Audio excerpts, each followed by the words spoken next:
দুখন crime thriller on Jio' cinema. ফাৰ্ষ্টখন হ'ল হিন্দী শেখৰ হোম। এইখন ডিৰেকশ্যন দিছে সৃজিত মুখাৰ্জীয়ে আৰু ইয়াতে কাষ্টিং আছে কে মেনন, ৰণবীৰ শৰে, ৰচিকা দুগ্গল। মেকাৰ্ছৰ মতে they are slightly based on Sherlock Holmes character, কিন্তু মোৰ মতে I feel all the characters are based on heavily on Sherlock Holmes, যেনেকৈ শ্বাৰ্লক হোমছ শেখৰ হোম।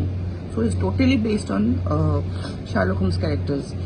আৰু ইয়াৰ যিবিলাক ষ্টৰি আছে প্ৰত্যেকটো এপিছডত এটা সৰু সৰু ষ্টৰি, মানে এটা সৰু সৰু কেছ এটা লয়। আই ফেল্ট কি মানে মোৰ এনেকুৱা লাগিছে কি প্ৰত্যেকটো ষ্টৰি অকণমান ফেলুদা আৰু ব্যোমকেশ বক্সীক অকণমান টাচ কৰি যায়, নহয় বাট মোৰ বেছিকৈ টাচ কৰি যায় বুলি লাগে। কাৰণ যিসকলে ফেলুদা আৰু ব্যোমকেশ বক্সী পঢ়িছে আৰু চাইছে তেওঁলোকে জানিব what I am talking about.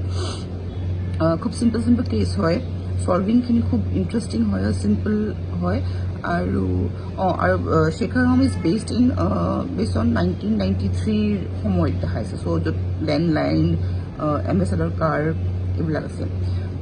Overall it's a very good watch, interesting হয়। আৰু ছেকেণ্ডখন হ'ল মেয়াৰ অফ ইষ্ট টাউন। এইখন হ'ল এখন ইংলিছ মিনি ছিৰিজ, কেট উইন্সলেট আছে। ইয়াৰ ষ্টৰিটো মানে এজনী ডিটেক্টিভ ওপৰত, তাই সেই সৰু টাউনখনৰ এটা মাৰ্ডাৰ আৰু এটা মিচিং কেছ কেনেকৈ ছল্ভ কৰে, আৰু সেই ছল্ভ কৰাৰ সময়ত তাইৰ পাৰ্চনেল লাইফ কেনেকৈ এফেক্ট হয়, তাইৰ আশে পাশে থকা মানুহবিলাকৰ পাৰ্চনেল লাইফ কেনেকৈ এফেক্ট হয়, সেইটোৰ ওপৰত এইখন ষ্টৰি। বিৰাট ইণ্টাৰেষ্টিং ষ্টৰি আৰু খুব কেপটিভেটিং। মানে এটা এপিছডৰ পিছত ইটো এপিছড মানে এনেকুৱা নহয় কি মানে ঠিক আছে এইটো এপিছড চালোঁ, নেক্সট কালি চাম বা পৰহি চাম, মানে কি বা হ'ল এই ছাছপেন্সটো ৰাখে। So' it's very good watch. এই দুখন খুব ভাল, মানে মোৰ মতে it's a very good two crime thriller you can watch on Jio' cinema.